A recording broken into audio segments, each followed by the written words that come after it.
Hi guys, I am Nobu Kumalo. If it's your first time here, welcome to my channel. And if you're coming back, welcome back. Before we go any further, please just take a moment to check if you're subscribed to the channel. And if you're not, just click the red subscribe button below and click the notification bell so that each time I upload a video, you will be notified. And also please just watch the ads so that I make some coins. But anyway, let's get straight into today's video. So today I have with me a special guest. I think you've seen him in one or two videos, and the odd times when he allows me to capture him during my vlogs back in the day when I used to vlog. But he's none other than my husband, BK. Hi. Hello. So as you can see, we're in an unfamiliar background. We're actually on holiday. We were celebrating his birthday, which was last Friday. So we decided to travel, and so it's hot. It's really hot. There's birds chirping, there's noise everywhere because obviously we're in a resort, so it's not controlled. So bear with us, but we hope you can hear us out. So I decided to have him on my couch today, and he's arguably one of the smartest people that I've ever met. But the reason why we're here, because I just wanted to pick his brain on a few items or topics that I found interesting about him, and that I think might be valuable to someone out there. So hi babe. Hello. How are you doing? I'm alright. Good. So I met this man. I was thinking about it actually. I think I met you in about 18 years ago, but obviously that doesn't mean we started dating. I met you in 2005. Oh, I met you in 2005. Let me say we were in the same place in 2005, but we obviously only really got to proper talk and meet maybe I don't know, 2013 or so 8 or so years later. But I remember distinctly one of the things that I noticed about him relatively the first time we met is that he was always this guy who had seemingly a lot of friends, or rather had a very good circle around him, and this guy who was always entertaining people, not in terms of himself entertaining people, but everyone seemed to be familiar with his parents, his home. And as I got to know the squad a little bit more, I realized that a lot of people had actually at some point stayed at his parents' place. How was it growing up in your parents' house? Because I reckon you guys always had someone from somewhere living with you guys. Can you just talk us through that experience of being your parents' kid and sharing your parents with everyone? I mean, in one word, it was nice. So my parents have always been people who are very open to taking people into their house, and I kind of inherited that in some sense from them, because a good fraction of the people that we stayed with stayed at our place because of me, right? And some of them I didn't actually talk to my parents before inviting them over. I just say, oh, you got something going on, come live with us until it's sorted. And I just get home and I tell my folks, Nobu's going to stay with us for some time until this gets sorted. And it was never an issue for them to say you should have given us a heads up or anything like that? Nah, there's never an issue. I don't remember even a single instance where it was why, or why didn't you say, or whatever. So it's because it's always been an open home. I think if I think back, some of my memories from primary school, I was always that guy who had, tons of people over, right? I have this memory. So my parents would come home. This was maybe what age? Maybe 13 or something. 13 is when you finish, right? So probably earlier than that, maybe 10, right? So imagine walking into your house and finding 20 10-year-olds, right? And it's not like we had a big house, right? We had a very small place.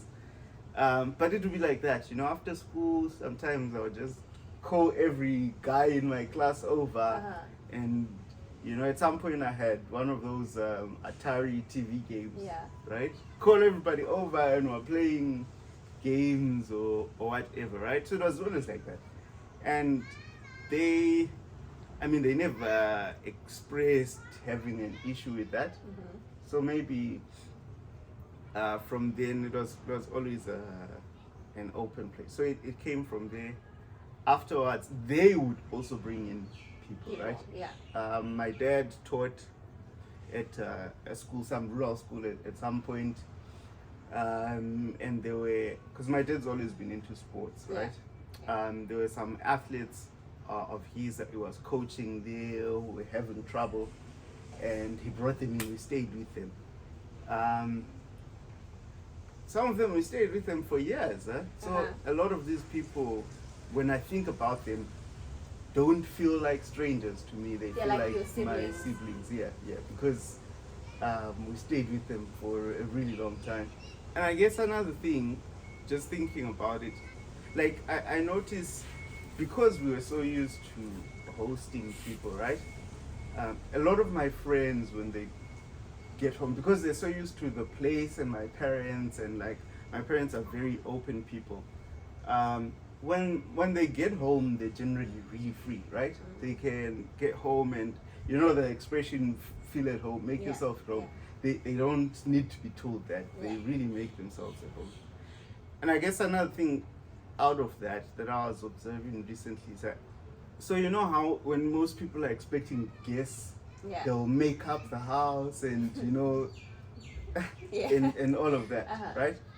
I think you can only do that if you are not someone who hosts regularly, right? Really? Because, because if you, at least if you host people at the level that we were hosting people, right? At home there was sort of an open door policy. So you don't have the opportunity to make up the house all of the time, because you don't know when people are coming. People can show up all of the time. Unless you are somebody whose house is always made up. If someone moves a cushion, you'll come and move it back, which gets awkward, right? Because you can't do that. So you kind of get used to, like, this is me, right? Sometimes you come after we've cleaned, you find it clean out. Sometimes you come after we just woke up, you find the house as it is after we just wake up, right? I'm just thinking about how you're saying your parents would get home and it's like 20, 80-year-olds or 10-year-olds, and probably at their homes they don't even know where they are, or if they know where they are, they're fine with it. And I'm just thinking about the society we live in nowadays, right?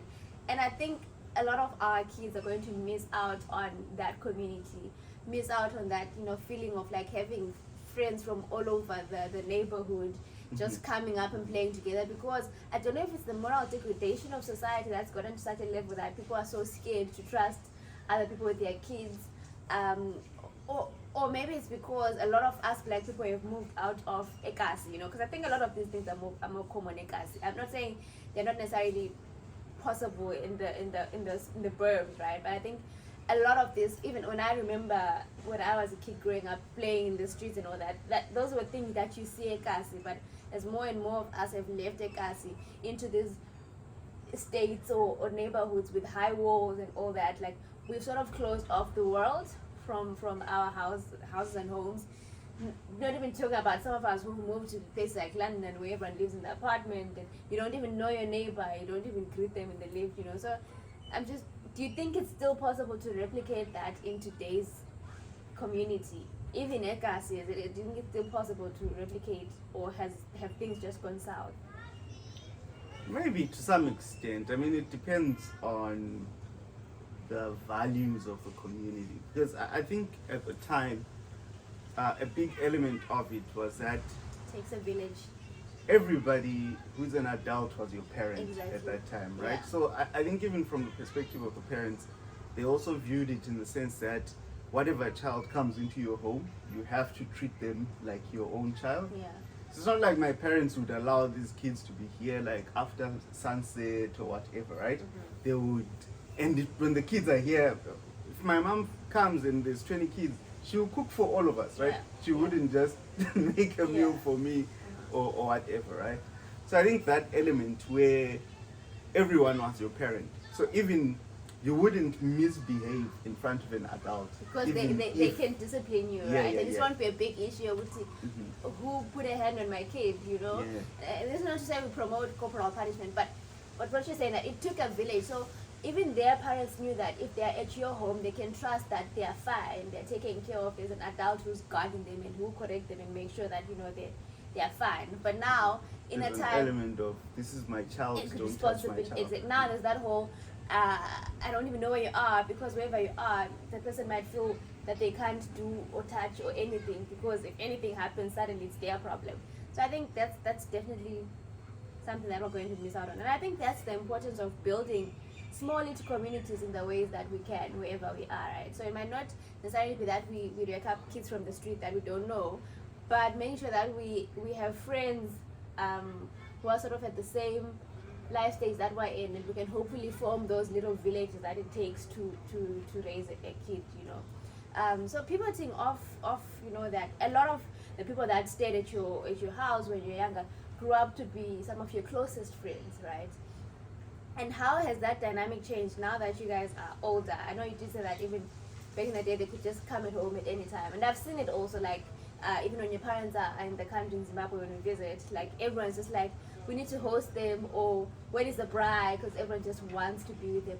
How have those friendships evolved today, and how valuable have they become as you've become an adult and started, like, you know, trying to form and chart your own path? I think it's great because from the way that we were friends as kids, yeah, it felt like we were related. Like it felt like we were brothers. Brothers, okay. Right. So even when we developed and we moved to other countries and so forth, I still view all of those people as my siblings. So of course now we don't meet as much as we used to, because everyone's all across the world, and even when we go back home, we don't go back at the same time. But we still talk quite a lot, online, on WhatsApp and stuff. So to me, it's more like how you'd relate with your siblings. Yeah. You know, it's like we're one big family. And I think even to the guys, everyone sees my mom as, you know, like what you're saying, where if we're all back home, the guys sort of feel an urge to visit her, you know, not go back to wherever they're going without seeing her at some point, and stuff like that. I'm guessing I've noticed that you kind of always know there's someone you can call, right, all the time. Like at any given time, whatever we need, because you've formed this brotherhood of sorts, right? You know that these are my people, and if I need something, they might, you know, not everyone might be able at that time to come through for me, but like one out of the, I don't know how many you guys are, 7 or 8, whatever, is going to be able to come through. But like I'm sure, as with siblings, right, it hasn't always been roses, right? I'm sure you guys have had some friction at some point, some hurt and pain and disappointment and betrayal. How have you been able to navigate those things that come with friendship and, you know, brotherhood, and the disappointments, and still come out on the other side, still relatively, at least from my point of view, still close, still there? I think a big element, thinking about it now, right? A big element is because we had one of us was significantly older than us, with Doc, right? And Doc was a big element in keeping us together. Yeah. I mean, just like every other relationship with brothers or siblings, you're going to have issues, you'll fight, you have huge disagreements, sometimes huge fallouts and stuff. But then again, just like your siblings, a big disagreement doesn't terminate that familial relationship that you have. And so it's kind of pulling you back regardless. And it was nice to have that older brother who is reminding us of that, right? And I think you raise a very important point, that because you've treated and seen these people as not just friends that can come and go and walk out of your life, you have seen them as your brothers. There is no room for a breakup with family, right? You have literally taken them as people who share your blood, that whatever happens, whatever length or whatever disappointment happens, you do not get to unfamily your family because they are not familing well. Mm-hmm. Buzz. You don't get to say someone is no longer your sister or your aunt or your uncle because of the way they've treated you. Like, granted, we cut people off, but that doesn't change the fact that they are still your blood, right?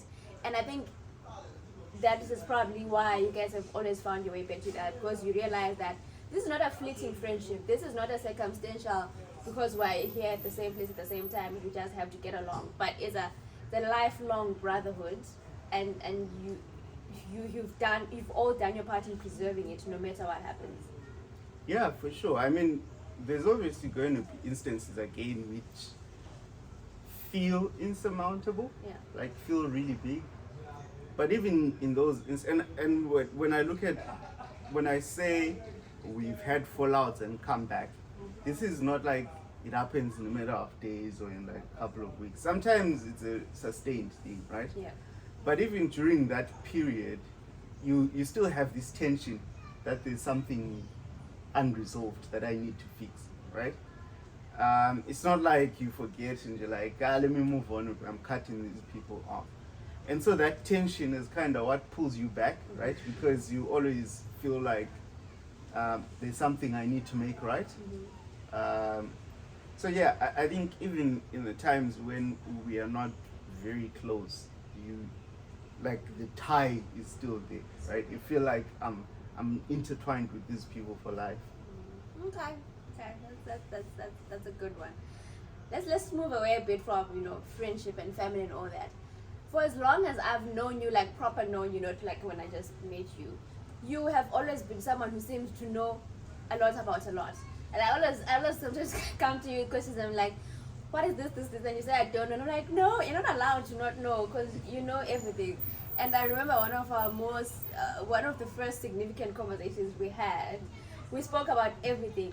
I remember distinctly, we spoke about poetry, we spoke about, I don't remember the other stuff, but like, you have always been a person who seems to be a student of life. You're always learning about many different things that have nothing to do with your line of work, for example. Like, a lot of us, granted, life teaches us stuff each and every day, but a lot of us literally finish uni and the learning stops, and maybe the only kind of learning that we then do is that we are pushed into maybe in our workplaces, that you have to complete these courses.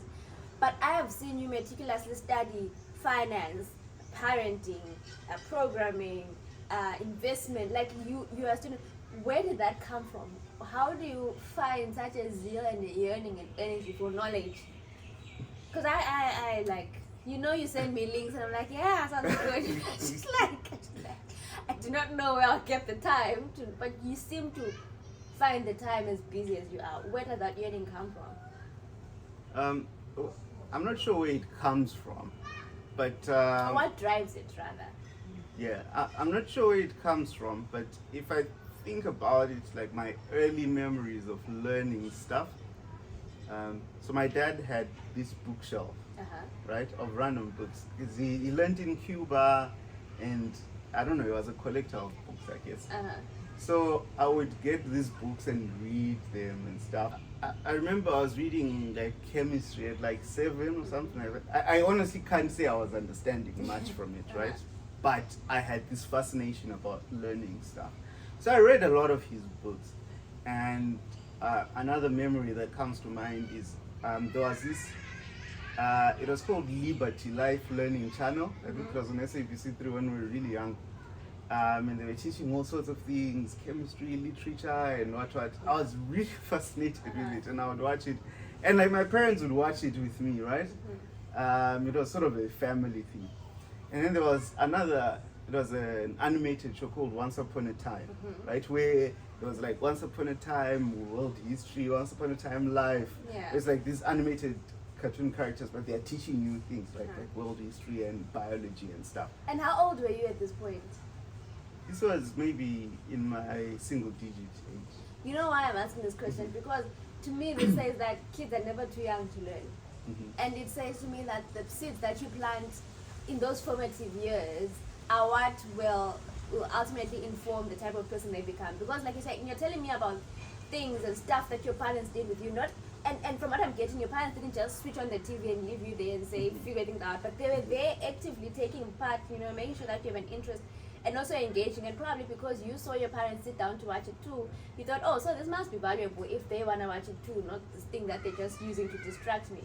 And you've grown up now 30 whatever years later, and you still are that person who's continuously learning. So I think we're not parents yet, but I think for me it says, being there, being present with your kids and teaching them from as young as they are is one of the best things that you can ever do to set your kids up for the future. Not being passive, right? Exactly, not being passive.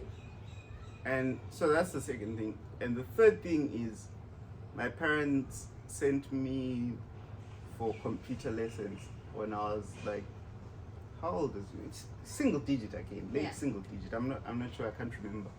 But this was when computers were really new, right? Yeah. And because of where I came from as well, no one had used it. Even they didn't know how to use computers. Your parents. Yeah. But they said we want better for our child. Yeah. I don't know what inspired that. So there was a guy who, in our neighborhood, who was a tutor at, what is it called? Learning Academy or something like that. Mm-hmm. And he was teaching some computers course there. So I don't know how they came across this guy or that he's teaching or whatever, but they enrolled me with him. And so every day after school I would go to his place and he would teach me computers. Mm-hmm. So even to this day, when my folks have problems with their computers, they call me, right? I'm laughing because we've nicknamed him Uchomwe IT. Like I was his friend, because he seems to just be able to. And again, the reason why we call you Uchomwe IT again goes back to me saying you are this guy who knows everything about. Because you didn't learn how to fix computers and stuff. But I know if I come to you and say my laptop is doing this, you have the tools or the means, or maybe you've read a random blog about it somewhere and somehow you're going to fix it. So you have become this well-rounded, all-knowledgeable guy, and I'm just like, how do you do it, Yeah, so that was the third thing, right? So I learned about computers pretty early, right? And at this point, it's not like I was learning complex things like programming or whatever. No. It was basic stuff like, I remember my first lesson was how to use a mouse, right? You may not think about it right now. Maybe to kids that are born today, it's now it's now inborn, right? But at the time, you had to learn how to use a mouse because it was a totally new thing, right? So, and I remember the first lesson, he opened up Solitaire and told me how to play Solitaire, right? And he asked me, why do you think I'm teaching you this game? I'm like, so that I learn to use this thing, right? So it was stuff like that, learn to type, word processing, PowerPoint, stuff like that. That was my first interaction with computers. And fast forward a little later, another memory that comes to mind. I had a friend when I was in high school, Godwin, right? I may have shown you pictures. I haven't interacted actually with Godwin in a while. He's in Cape Town. But when I was in high school, Godwin was somebody who also learned about computers really early. He had brothers who would go in the field and stuff. Yeah. And so that became a sort of a common thing between us. And he stayed relatively close to my place. So during that time, every holiday, we would be together with Godwin, right? In the afternoon, I would go to his place, or he would come to mine, and we were just around computers. We were playing games, we were fixing up. So it's from Godwin that I learned to do the hardware side of computers, right?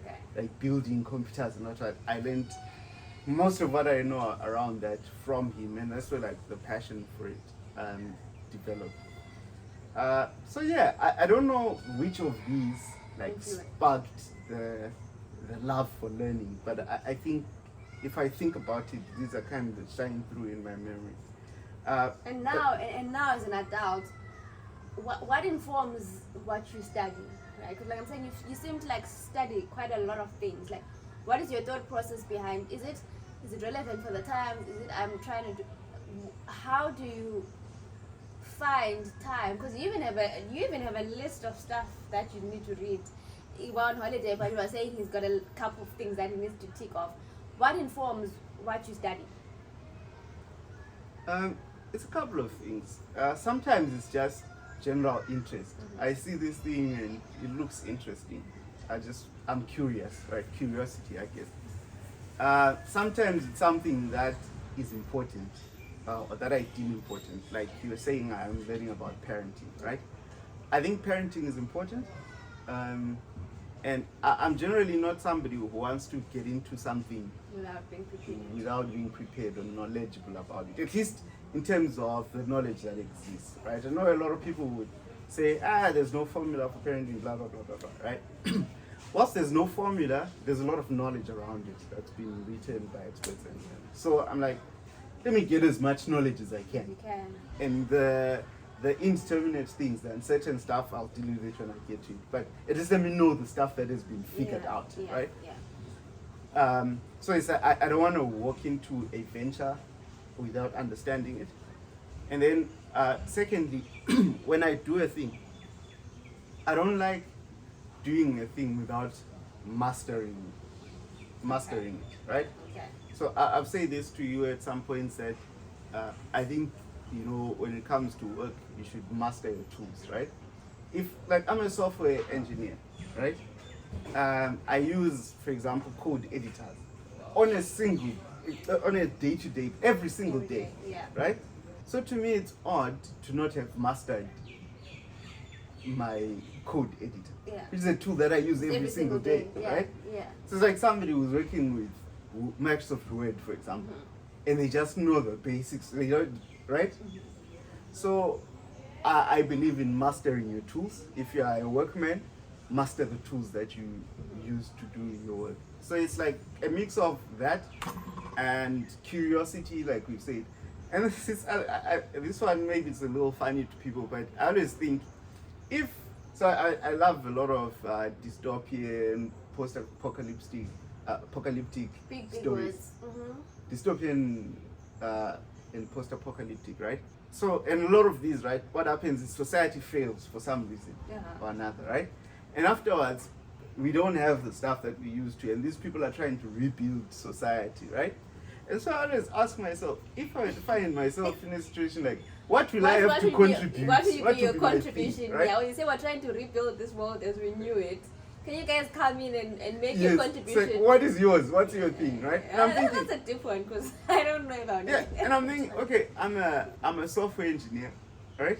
I build software. I don't think that will be immediately because we valuable, won't even right? have any computers There'll at be the no time, computers. or internet. So it would be useful if maybe I learn how to build a computer, right? Okay. So I'm fascinated about that, but I feel like it's complex for me. So I like to learn these things, right? I'm like, literature would be important, right? With history and stuff, right? Yeah. So I like to learn history. I could teach history, right? Yeah. At least know where did we come from as a people, right? I value, I still study some of the civil engineering stuff, like, water technology and stuff, because I think that would be important, right? Can I hold you on that one? Fun fact about him on this whole being a student of life. This is why I say he's genuinely one of the smartest people I know.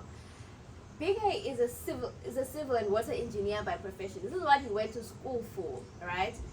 But somewhere along the line, I don't even think it was somewhere along the line, because I think deep down you always knew you kind of wanted to end up in this computer-related stuff. But anyway, having started civil engineering, somewhere along the line, you decided that you didn't want to do this and you wanted to become a software engineer. And you taught yourself from line one to becoming a senior software engineer in the organization that you are in right now. And you are a senior software engineer without a single qualification that says Begani Kumalus. So to get on, like, there's no certificate or diploma or anything that is done that says he's a software engineer. Everything is self-taught, but even without those certificates, he has managed to enter rooms and spaces and interview and be hired and promoted and all that based off your skill and your knowledge only. Skill and knowledge that you put your heart to and went out to learn without having to do it because there's an exam coming, without having to do it because you paid school fees and you don't want to waste it. And to me, that just like blows my mind. I think that's going to be a video on its own, like you're transitioning from civil engineering to software. But this is me just like giving testimony about how you find something, you're curious about it, you decide that you want to go after it, and you just go. and you make it seem so seamless. And so, meanwhile, some of us are struggling with the thing that we studied for so But long. to be honest, it's like it's not seamless, right?